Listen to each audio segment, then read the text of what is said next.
All right, guys. Good morning. That live stream last night was pretty wild. Got pretty wild there at the end when we tried to do burnouts. Pretty stubborn when I'm drinking. But no driving on the street. Nobody got hurt. No cars got broken. So we're back. Working on pulling the trans out so we can figure out why the clutch doesn't work. So I'm getting pretty close. The bolts are pretty hard to get to on the top of this, so kind of sucks. But I'll get it, and hopefully we can get it out and figure out what's going on. I think I'm just gonna put this whole clutch assembly in it, and then hopefully we're just good, because I don't know what the hell's going on with this one. So that's where I'm at. All right, so I finally got the trans off. I think it's a bear in this car, and I figured out where our sound's coming from. So we have our, the teeth. This piece of the flywheel is like even with that. When that starter fully extends, it hits that. So there's our noise. And the one we're going to be putting on isn't going to do that, so we're good there. And if you look at these teeth, they're already pushed in. So I don't think this disc works with this clutch. I swapped the disc out, so because it was the other one was the wrong spline. I'm just going to take this whole flywheel and pressure plate and just run the whole clutch I know works in an M50, love an M50 starter. Everything will be good. It's also an upgraded clutch, so it should hold this power just fine. And yeah, let me get this one off. All right, guys, got the clutch off and the new one back on. I figured out also why it was rubbing. Pretty sure I had the disc installed backwards, and that's why it wasn't functioning. But either way, I put all the stuff in because this isn't the disc that I was running, but this is the pressure plate. If you see there's like a ring in there, I'm pretty sure that was these rivets like on the clutch that's in there still. So but we should be good. It's usually on the BMWs that this is out, but I think with the single mass flywheel that goes in like that. And I just had it backwards. So I'll put this one back together, throw it on the shelf to use at another time. And yeah, we put this back together. But while I was here, Matt, if you guys remember Matt, he did a valve adjustment on his E30 here one time. He came to drop off some parts and then said he was bored. So he's helping fix the leaking oil cooler housing stuff. So we do that. And he also brought a shift knob, but we can immediately put on this car and then weighted. I can't remember the brand. It's like a $80 weighted one. It's nice. I just can't put it on my body mounted shifter. So let me do it because there's still no shift knob on this car. So, and we need to leave in like just a few hours, but we're working it out. No big deal. I'm gonna throw the trans back up here, and I think we're good. I think it's gonna drive this time. So big improvements. Will went to Zach's. He took the GTO to go smoke test it because that thing still doesn't work right. And then when he gets back, hopefully we'll be able to put this on the dyno and see what numbers it makes, and we do some fine tuning on the tune. It sure sounds a lot better turning over. Yeah.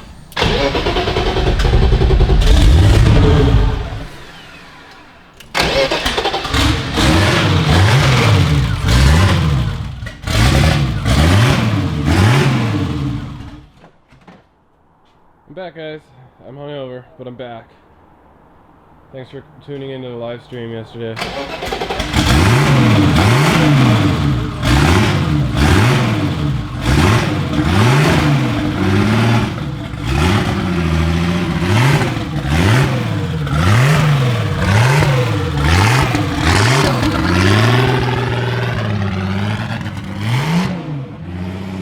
sounds very clacky. Oh, does it? A little bit. I didn't hear it too bad, but I bet that's hard our. to hear it over the exhaust, but it sounds like there might be a couple loose boys. I bet that's our minty adjustment. Chris wanted to like finger tight it. I bet he's gonna send it. You're not leaking.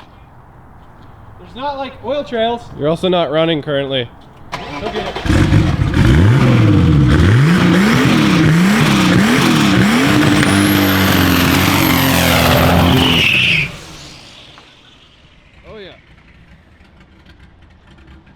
Still running, that's a good sign. Yeah, especially on that tune. Yeah, no shit. Sounded like it was a little lean. Yeah, I reckon it was. I'm hoping like it was rich. Yeah. Chris, let's get a tune on it.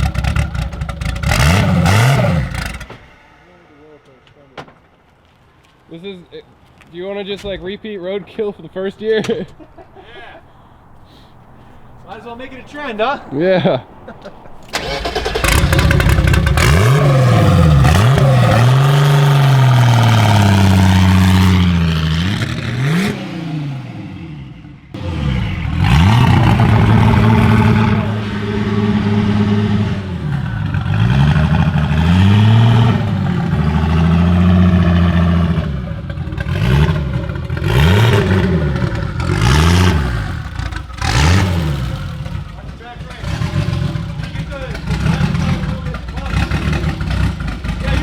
You're good.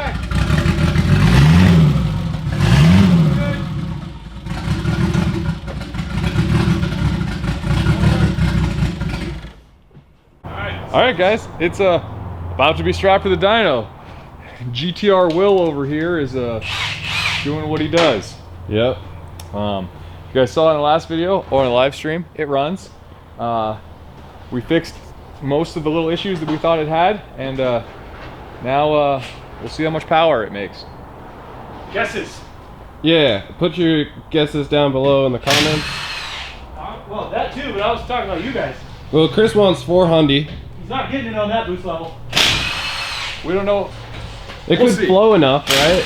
We'll see. 400 at 20-ish pounds is definitely doable. I'm thinking 400 350. at what? 20-ish pounds. Oh yeah, that's what I told you. You told me you only wanted to run 14 though. No, I said 17. I'm saying 17 to 20. No, you absolutely didn't. No, How- I said 17. I'm saying 17 to 20. You I'm started off so saying you- 14. I'm saying You're whatever. saying that now. I'm saying whatever is not going to blow out Spark. Yeah, that's what I kept saying we should do, and you're like, nah, we're just gonna keep it at 14. You did say that. I said 17. No, I didn't say 14. You did say 14. I said You told me 17. 14 pounds, and I was like, 17 okay, pounds. have fun with that 400, bud. 17 pounds. ain't happening on 14 pounds. Oh, this The is way I'm looking at exciting. it is, so this is, you know, just a small M30, right? And on this exact dyno, with the current tune that's on the car, a car with a smaller turbo than this made, what, 517 or something? The E34, Yeah. I had that over 550 at one point. Over 550 horsepower with a smaller turbo to this, with just, The same ignition That's system, right? also a whole liter bigger. not whole liter, 0.8. Whatever. So, Displacement matters, bro. displacement does matter, but, so that's 150 more horsepower than I'm wanting to make, which is around the same amount of percentage that this engine is smaller than a 3.5. And this has a cam and a bigger turbo. So, I think, It's also gonna take longer to spool the turbo. well, we're not talking about how good the curve's gonna look, we're talking about a peak number. Did not specify. Ready, move, go through. So we're going for big number and not drivability in this tune. No, the tune will be that. The turbo is what is gonna signify the big number and the drivability, not Right. the tune. But you can tune it to be more drivable, can't you? Yeah, but that won't take away from the top number. Okay. Oh, I can only do so much to get that giant heifer to spool. Yeah, and we're not gonna go crazy. Like, timing helps the spool time, but we also not gonna go crazy with timing. Yeah. Well, cool. This car is gonna get beat on. I'm gonna go grab the tripod. I like it. That's a good idea. Yeah. All right, we got the ham back. He's still in So- recovery mode. Yeah, I'm doing better though today, or like just now. Yeah, you're doing good. Just now. Yeah, like just now. We're gonna promote the crap out of this turbo because we gotta. Yeah. Yeah. So there's a MaXpeedingRods 3582R with I think a .82 or .83 AR exhaust housing. She's about ready to make some jam. We're here at Grudge Tech Racing. it was a big drive. Yeah. Yeah. Yep. We did burn out on the way, you know, over there. And yeah, I think she's ready to rip. I just put a sweet shift knob. If you guys saw it in the last video, Matt Payne stopped by and he donated that to the cause. So I just mounted that so Will's not going to cut his hand. He's got his laptop all plugged in. He's got his solid Harbor Freight timing light. First thing he's going to do is verify base timing so that you know, what he's putting into the computer is actually, you know, physically correct, not just an arbitrary number. And we're gonna go from there. Yeah. So You guys want to see how to do this? we're gonna show you. But Will made the guess. He thinks it's gonna make 328 horsepower at 16 psi. That's my guess. What does the hams think? Sticking to I it. think I couldn't speak to PSIs or anything like that, but I'd be happy to see this make 350, and we could call it there and have a reliable fast car. This would be a lot of fun at 350 horsepower. This will be a lot of fun at 250 horsepower. I agree. It'll make a lot more than that. So the big thing on this is we're not going for like that big number. We're going for like Kind of power, out, but reliability is what we're going for. Because this car is going to get beaten. It's going to go drifting. It's going to go drag racing. It's going to go do road course stuff. It's going to be driven on the street illegally a few times, I'm sure. We're also curious to see how well the turbo holds up just to start with, right? Yeah, I think the turbo will do fine. I'm really not concerned with the turbo. This car is never going to get a ton of miles put on it compared to like a street, like daily driven car. So I would imagine this turbo will last at least a year or two in this car. You I might would get longer out of that these days. So we will see there. Yeah, I'm gonna let Hamish take over this part because we're running out of time, and I'm gonna sit down and make a list of all the shit that we need to do and pack before we leave here in a few hours. So Do not forget your laptop with Tuner Studio on it. we need to download that before we leave. You can go do that. Okay, I'm not gonna do that right now. I'm gonna make a list right now. Okay, I just made a little list too. Okay, good job for making my lists. shit. Lists are good. Do you guys want to get shit done? Make lists. I make a lot of lists. I don't get most of the shit done that's on the list, but I get some of it done, and I feel like I wouldn't get anything done if I didn't make lists. So how do you want to do this? Do you want just like a few clips of like the pulls and then power? Or like, should I be up Will's ass about what he's doing on the computer? So you can be up Will's ass before he really starts, and then like updating on that. But yeah, like once it gets loud and the fans going, then just like bam, bam, bam, bam, and then document when things explode and things like that. Cool. You know, hopefully they don't explode. Yeah, hopefully not. I did say that we would just leave the tripod going, Okay. like in that one spot, and then like walk around with phone, so it could be like a constant. Yep. Easiest So thing. that works, and I'm gonna be right here. Welcome to the tutorial on, well, it's not gonna be a tutorial. We're tuning Chris's E30. I'm gonna walk you through some things we need to do at some point in time in the future. At some point, hopefully in the near future, I will do a complete tutorial on everything you need to do to tune your Turbo E30. But for now, I'm gonna show you a few basic things. We're gonna start by checking the base timing. Now the reason you need to do this is because when you install a Megasquirt or a standalone of any sort, just because of the way that the ignition system functions, there can be a discrepancy, a difference between what the computer is telling the car to do and what is actually happening. So what we're going to do is I'm going to lock the timing in with the computer. I'm going to show you how to do that here in a sec. And then we're going to set our timing light to the exact same timing number. So I'm going to lock it in at 20 degrees because my timing light is really easy to see 20 degrees. Admittedly, this is a very crappy timing light. If you have a good one that you trust, I would recommend using that. But this is all we got, so this is what we're using. So I'm going to lock it in at 20 degrees, which is what it likes at idle or around there. So timing lights at 20 degrees. Now we're going to go over here to the computer. And if you're watching this, you're most likely using Megasquirt, which means you're going to be using Tuner Studio, which means this is what you're going to be seeing. So you're going to go into here to ignition options, and then you're going to go to fixed advance, go to fixed timing, and then you'll see a number right here. It says timing for fixed advance. I'm going to set that to 20, and then I'm going to burn this to the ECU. Bam. Okay, so now what that means is the timing to the motor is never going to change no matter what. So we're going to start it, let it warm up. Actually, I guess it doesn't really need to warm up at this point, but we're going to start it, and we're going to verify that the 20 degrees that this is commanding is what it's actually seeing at the motor. And if it's not, we're going to go back in here and adjust the offset on it. So for now, let's start the car, and we'll see what the timing is on the engine. Hopefully we don't need to mess with it, and it's 20. Alright, since we're not using an idle air control valve, I'm going to bring the idle up a little bit with a screw so it's a little bit more consistent on the light.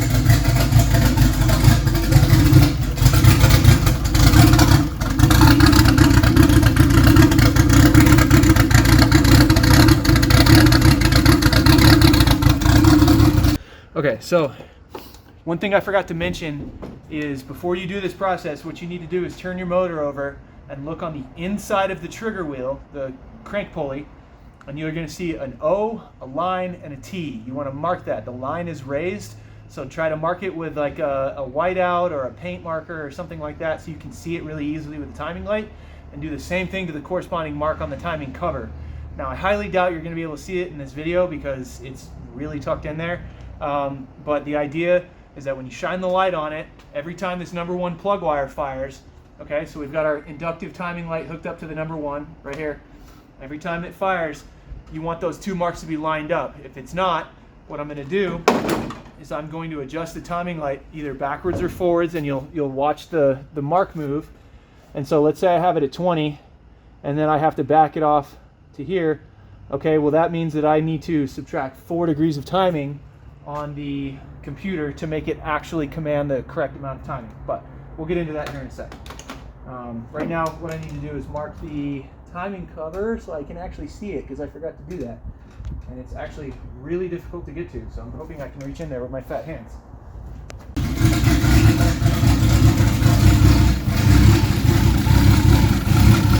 Alright, I'm having a really difficult time. There we go. Alright, I can see that. Look at that.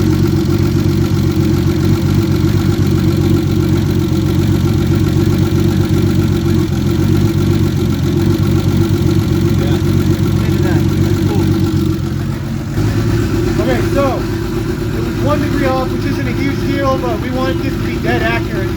So what I did, as I showed you before, is I set it at 20, and then I found out where it lined up was at about 21, 22. So then I went back over here to the computer.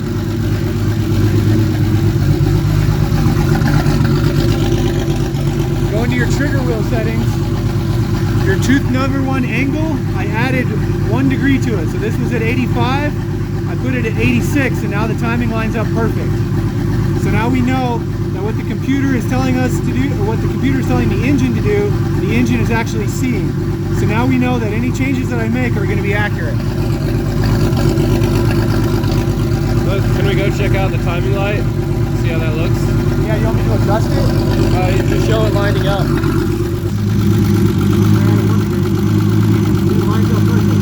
I might actually want to add one more.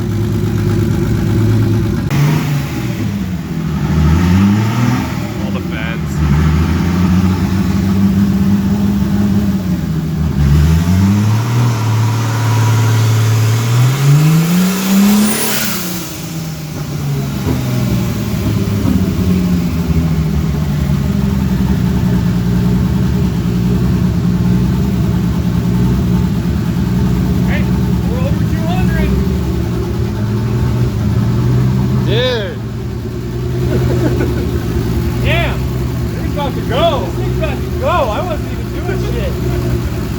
I was just trying to make sure that the overboost was working, and it wasn't.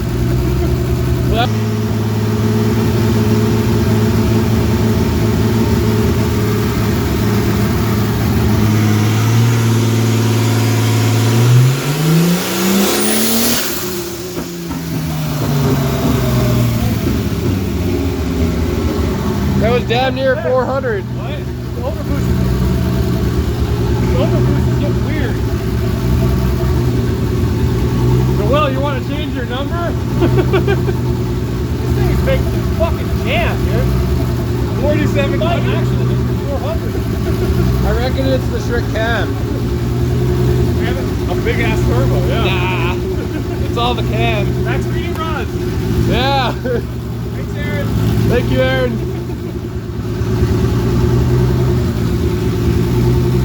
It's already making more than my E30.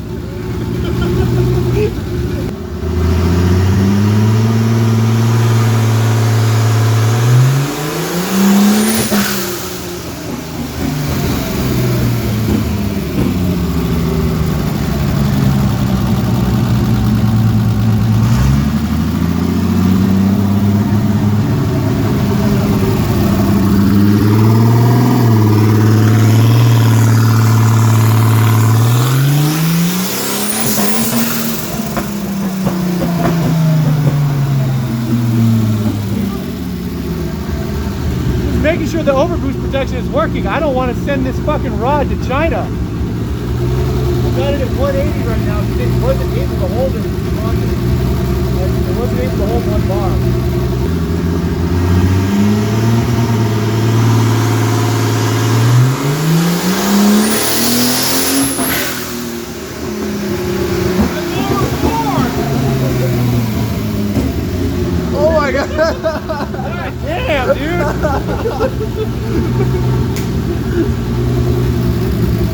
Dude, and that was. Hold on. This thing is not gonna hook worth a damn. And that's only 5,300 RPM-ish, 54.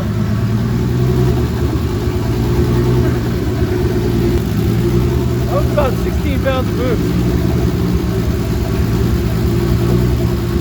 It's just, once we keep going now. You want me to let it keep going? Is the gate gonna like, I don't know if this gate even works. Test it like I told you.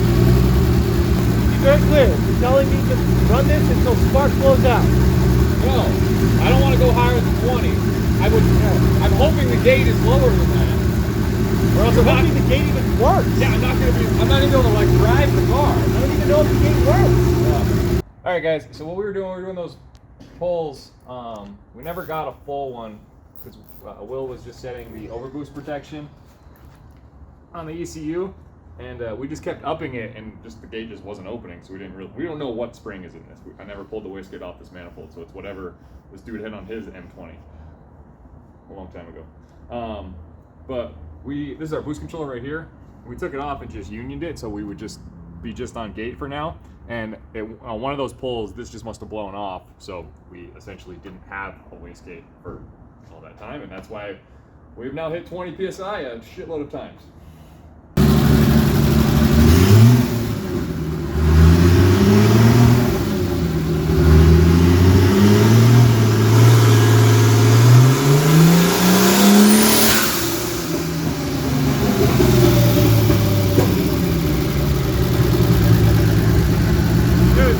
Builds boost like crazy. It just goes woo!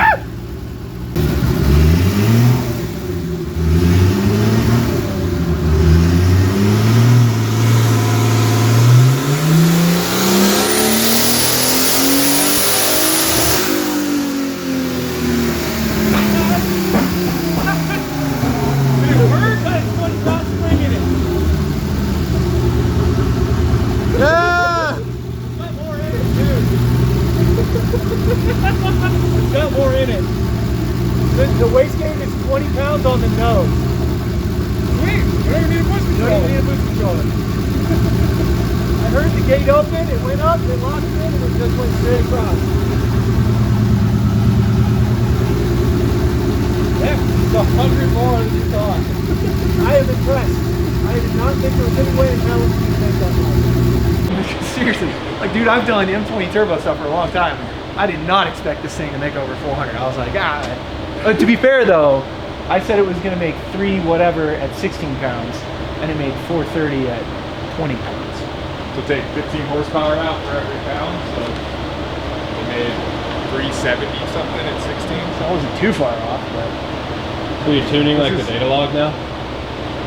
No, I'm fucking with acceleration enrichment to make sure that when you snap the throttle, it still goes and everything. And we're gonna have to go out on the street and fuck around with it a little bit to make sure that it's good under load. But you don't want to set it up on the dyno with load, or? I can, but you can't really simulate the weight of the car snapping the throttle like that, because I can't load it backwards and forwards. I can only load it forwards. You know what I mean? Yeah. So I can't let it off and then hit it. It'd be weird. I'd have to like play with the load settings like while I was snapping the throttle and shit. So. But yeah. It's just, all right, guys, it's quite later in the day. Will and I took the car for a drive. Everything went amazing. It is fast. It feels very much like the U36 turbo car did. It gets very little traction, so we'll see how that goes. Will ended up doing, while Hamish and I were doing other stuff, Will ended up doing another pulled a little more fuel out of it, and it actually made a little bit more power. I think it was like 407 before, so we got a little bit more torque and then about 5 more horsepower. There's a ton more in it, but it doesn't need it. It doesn't need it.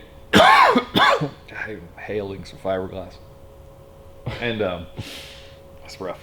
And but it's really safe. Like, this number was made at max boost, which was 20 psi. It's only 13 degrees timing advance. Like, it's not aggressive at all. So everybody was shocked that it made this much power. Everybody thought it was going to make low 300s. I was really hopeful for 400. And it Blew it out of the park. Yeah, she was that 434 number came up. I was like, we don't need to do anything else. You Yeah. know, it's like, yeah, we can be like, oh, let's make 450. You know, like let's start doing shit and like pushing it. But like, why? It doesn't. It's not gonna make the car any faster. Yeah. It's just gonna be a dyno number. But I mean, this is impressive. So this is a mainline dyno. It's a hub dyno. These are like the most accurate dynos in the world. Like they read much lower than say like a dyno jet. So they're pretty on par with like say like a Mustang in terms of their reading, but you can't mess with like the weather settings. You can't mess with anything. Like this literally is the number. There's nothing to change. There's no corrections. It's just what it is. So what are you looking at? I was looking at the lighting. Swap with me. So yeah, so big shout out to Will. That was Will's tune, and that was a tune that he put on an E34, the last Roadkill one, the one he built. And since they're pretty much the same engine, an M30 and an M20 is just a little bit smaller, he really liked it. Just a little bit of corrections for the new cam, and Jeez. yeah. Sounds really bad. I just cut the cats out of that 535 E34, and there's a lot of fiberglass around a heat shield that holds it, and it was like, and I inhaled a bunch of it. Pretty sure it's pretty bad for you, but I'll be all right. Yeah. Yeah. But anyway, we're gonna end this video here. Sorry if the upload schedule has been a little bit weird now that we're gone, and like maybe you guys didn't see any videos for a bit. I don't really know what's gonna happen. We're about to get in the car right now. We'll go outside and show you everything. We're taking the Pathfinder because my truck's still broken. Here's our setup. This is the rig. We want to go. So, if you guys don't know this car, this is a 2006 Nissan Pathfinder. I bought this brand new when I was in college, and it's a trooper. The last time I took it out four-wheeling, I beat the absolute shit out of it, and that's what all of this is, and there's a busted window on that side. But anyway, mechanically, it drives great besides the blown shock in the front, which we also broke that day. But, yeah. About to load her up and get out of here. And it's a 860 mile drive, about 13 hours and some change, and yeah, we'll see you guys there. Right on. Take it easy, guys. Yep. Thanks for watching.